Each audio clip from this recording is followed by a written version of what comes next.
정상을 찾고 안정을 되찾음으로써 나라가 이렇게 좀 발전의 탄력을 받아 나가기를 그렇게 매일 기원하는 그런 마음입니다.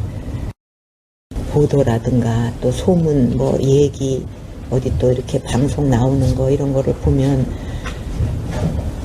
너무나 많은 왜곡 또 오보 거기다가 또 허위가 막 그냥 남발이 되고 그래갖고 뭐 종을 잡을 수가 없게 어디서 어디까지가 사실인가 또 보면 아니 그것도 사실이 아니었어 조금 있다 보면 아니 그것도 사실이 아니었어 맨날 이런 식으로 가서 홍보실에서 이제 이렇게 하다가는 한도 끝도 없겠다 그래갖고 이제 홈페이지에 청와대 홈페이지에 이렇게 쭉 뭐 오보 바로 잡습니다 해갖고 했는데 그것도 다 못 잡고 지금 있는 것만 해도 수십 개고 아마 다 합하면은 셀 수 없이 많을 겁니다. 이제 그게 굉장히 또 혼란을 주면서 또 오해가 오해를 불러일으키고 또 오보가 왜곡된 게 나오면은 그걸 또 사실이라고 딱 만들어갖고 그걸 바탕으로 해서 또 오보가 재생산되니까 이거는 한도 끝도 없는 이제 그런 일이 벌어져서 참 마음이 답답하고 이제 무겁고 그런 심정입니다.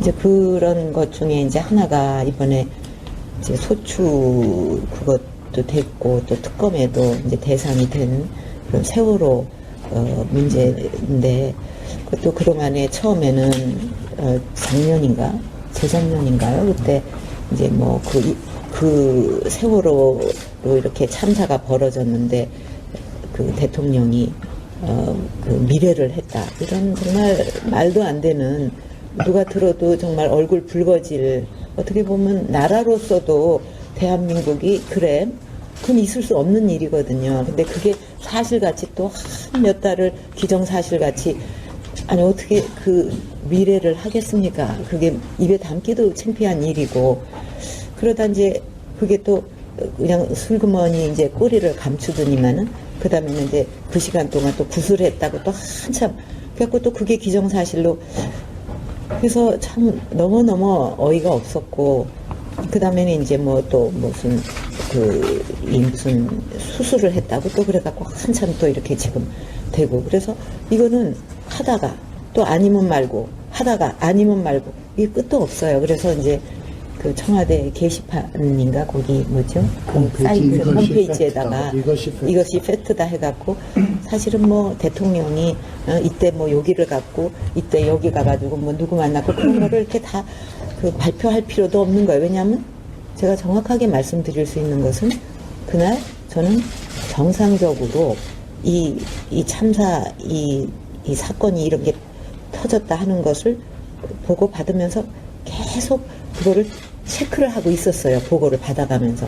근데 이제 그날은 마침 이제 일정이 없어서 제 업무 공간이 이제 관저였는데 제가 가족이 없지 않습니까? 그런데 거기에는 이제 뭐 결제할 수 있는 그것도 시스템도 다 돼 있고 또 필요하면 손님도 이렇게 만나고 또 접견도 할 수 있어요. 그렇기 때문에 뭐 위민관에서 할 수도 있고 본관에서 할 수도 있고 또 그렇게 좀 일정이 특별하게 없으면은 제가 그동안 또 조금 밀렸던 바쁜 일을 하다가 보면 이제 계속 쌓입니다. 이 보고서라든가 결정해야 될 거.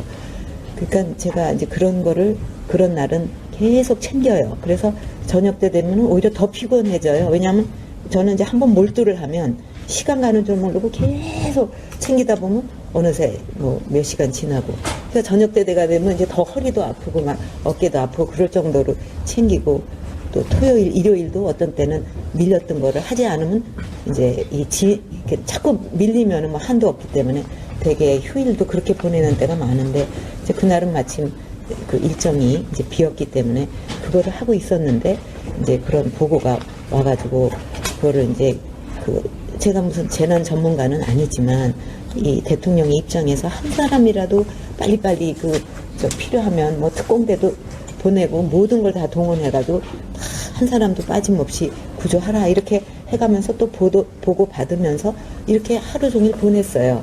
근데 이제 그날 참 안타까웠던 일 중에 하나가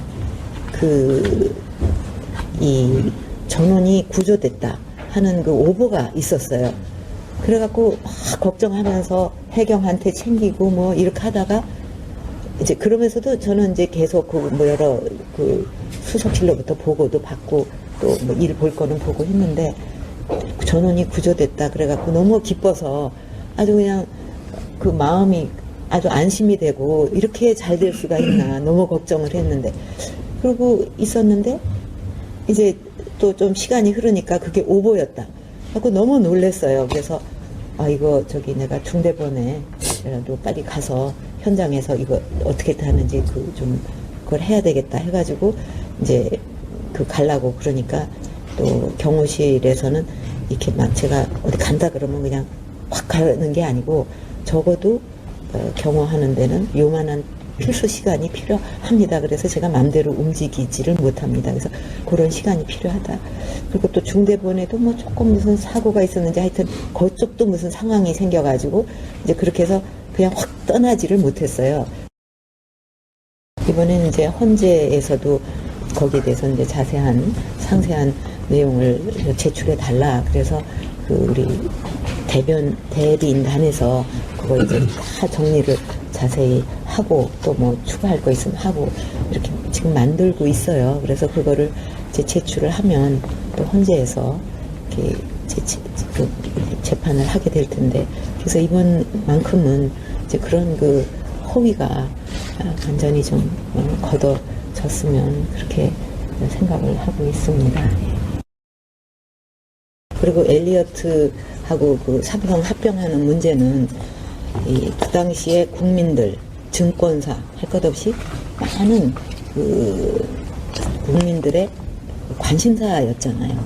이게 헤지펀드의 공격을 삼성 같은 그런 좀 우리나라의 대표적인 기업이 공격을 받아서 이런 게 뭐 무산된다든지 뭐 하여튼 이렇게 되면 이거는 굉장히 국가적으로 경제적으로 큰 손해라는 그런 생각을 국민들도 관심을 갖고 지켜보고 있었고 또 우리나라의 증권사가 한 20여 개 거기에서도 거의 한 군데 두 군데 빼고는 다 이거를 해줘야 된다. 이제 그런 분위기였거든요. 그러니까 뭐 저도 대통령으로서 당연히 그런 큰 일이 벌어지고 있는데 이게 좀 잘 국민연금이 대처하면 좋겠다 하는 생각을 갖고 있었고 또 당연히 뭐 국민연금이나 이런 데서는 챙기고 있었겠죠. 그래서 거기에 어떤 결정이 내리든 간에 그거는 국가의 올바른 정책 판단이다. 그렇게 생각을 합니다. 그렇다고 뭐 여기를 도와주라, 이 회사를 도와주라 그렇게 지시한 적은 없어요. 예. 그거는 분명하기 때문에 그래서 아까 말씀대로 엮어가지고 자꾸 그렇게 그거는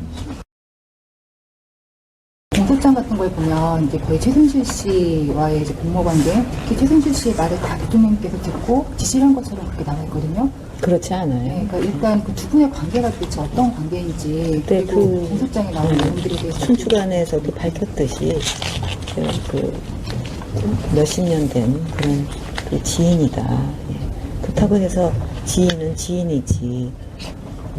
지인이 다 아는 사람들이 있지 않습니까? 어떻게 하다 보니까 오랜 세월 아는 사람도 생길 수 있고 그런데 그렇다고 뭐 지인이 뭐 모든 거를 다 한다는 거는 있을 수 없잖아요.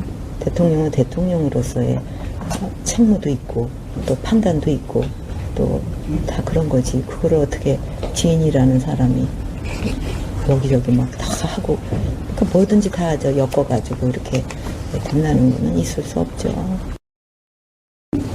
특검 수사에 이제 이른바 세관에서 문학의 블랙리스트라는 게 그로 인해서 전현직 장차관들이 수사 대상에 올라와 있는데 그거에 대해서는 어떤 생각이세요? 전혀 저는 모르는 일이에요.